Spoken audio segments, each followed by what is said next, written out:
আসসালামু আলাইকুম দর্শক, আপনাদের নিশ্চয় মনে আছে গত ফেব্রুয়ারিতে ঢাকা উত্তর সিটি কর্পোরেশনে যেহেতু মেয়র পদে এই মুহূর্তে কেউ নেই, সেখানে তার বিকল্প হিসেবে প্রশাসক নিয়োগের জন্য স্থানীয় সরকার বিষয়ক উপদেষ্টা আসিফ মাহমুদ সজীব ভুঁইয়া একটি ডিও লেটার দিয়েছিলেন জনপ্রশাসন মন্ত্রণালয়ে, এবং সেই ডিও লেটারটি গণমাধ্যমে ফাঁস হয়েছিল, যেটি নিয়ে তুমুল হইচই হয়েছিল।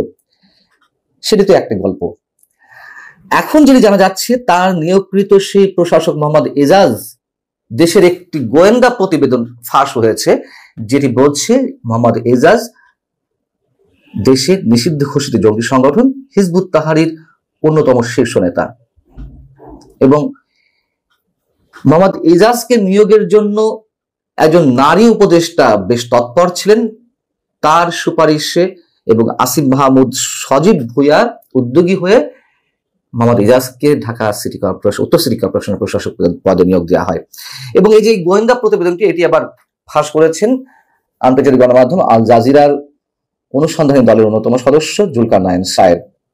যেটি একটু বলতে চাই, এখন দেখবেন যে এই জঙ্গি সংগঠনের শীর্ষ নেতা যারা বিভিন্ন জায়গায় আছে, অভিযোগ রয়েছে, তাদের নিয়ে গণমাধ্যমে তেমন কোনো রিপোর্ট নেই। কেন নেই?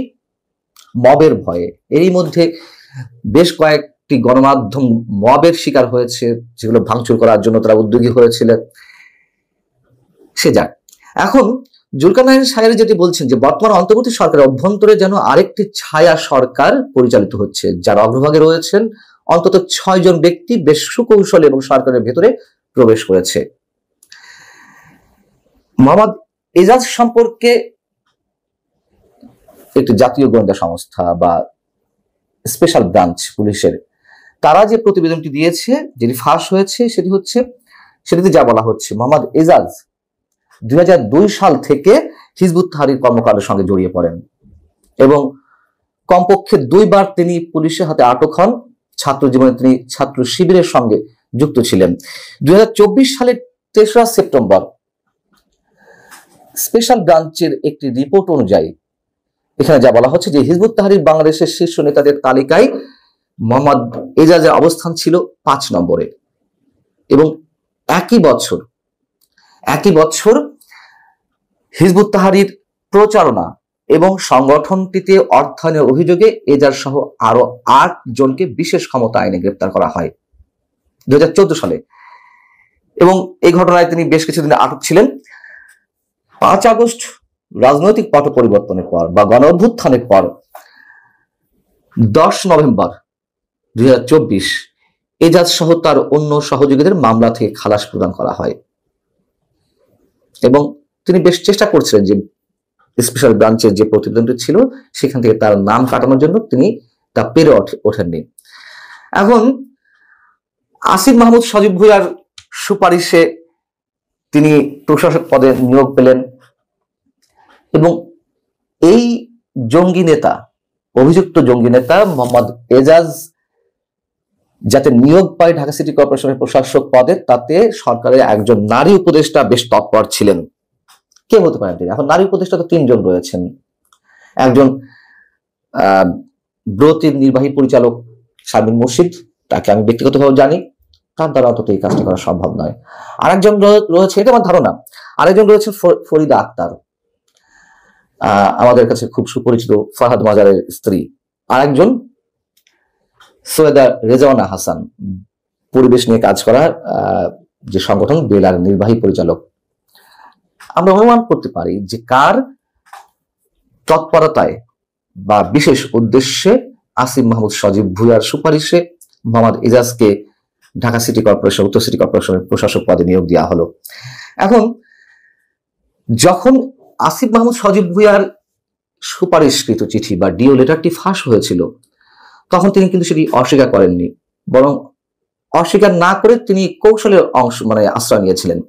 তিনি সাংবাদিকদের কি বলেছিলেন যে আসলে উত্তর সিটি কর্পোরেশনের নিয়োগটা তো এই মন্ত্রণালয় থেকে দেওয়া হয়, অর্থাৎ তার স্থানীয় সরকার মন্ত্রণালয়, এবং ডিওটা একটা অফিসিয়াল প্রসেস। যে কোনো মন্ত্রণালয় যদি জনপ্রশাসন থেকে কাউকে আনতে চায় বা কাউকে নিয়োগ দিতে চায়, সেক্ষেত্রে ডিও প্রদান করা হয়ে থাকে। খুব ভালো কথা, কিন্তু জনপ্রশাসন মন্ত্রণালয় থেকে তো আর মোহাম্মদ এজাজ হোসেনকে আনা হয়নি, এবং তিনি তো বেসরকারি একটি সংস্থার চেয়ারম্যান, পরিবেশ নিয়ে কাজ করা।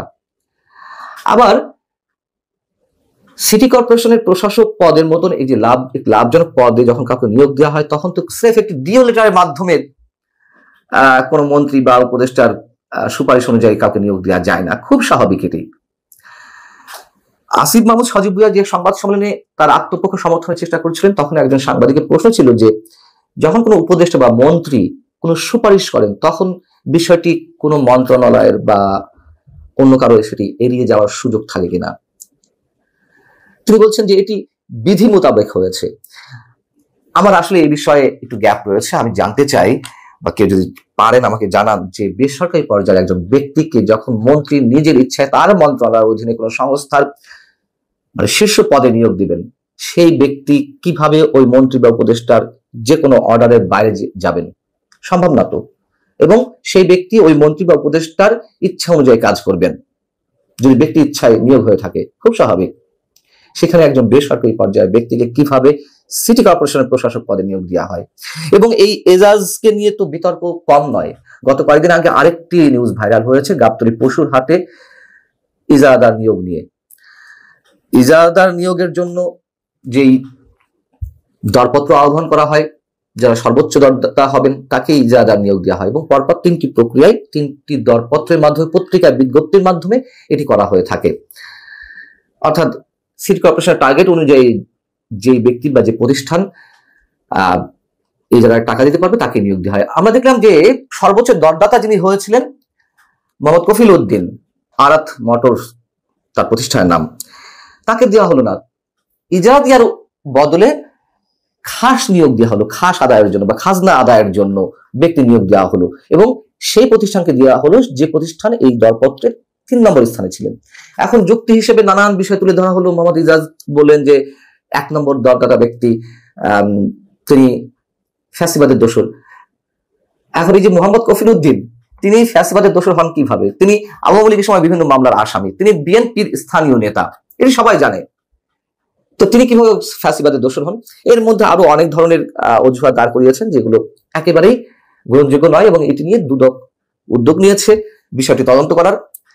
দুদকের এই তদন্ত নিয়ে হয়তো আমাদের যথেষ্ট শব্দ থাকার কথা, নামকা বাস্তব দেখানোর জন্য এটি হয়ে থাকতে পারে বা মোহাম্মদ ইজাজকে ফ্রেশ করে বের করে নিয়ে আসার একটা উদ্যোগ হতে পারে। যেটি হোক, এই যে মোহাম্মদ ইজাজ যে জঙ্গি সংগঠন হিজবুত তাহরীরের সঙ্গে সম্পৃক্ত, শুধু সম্পৃক্ত নয়, তিনি অন্যতম শীর্ষ নেতা। গোয়েন্দা প্রতিবেদন এটি। আন্তর্জাতিক বিভিন্ন গণমাধ্যমে 5 আগস্টের পর থেকে যে বাংলাদেশে যে জঙ্গিবাদের উত্থানের একটি মোক্ষম সুযোগ তৈরি হয়েছে, যে রিপোর্টগুলো প্রকাশিত হচ্ছে এবং 5 আগস্ট অভ্যুত্থানের আগে পরে জেল মানে কারাগার ভেঙে যেসব অভিযুক্ত জঙ্গি বেরিয়ে এলেন, আবার অনেক অভিযুক্ত জঙ্গিকে মামলা থেকে অব্যাহতি দেওয়া হলো বা জামিন দেওয়া হলো।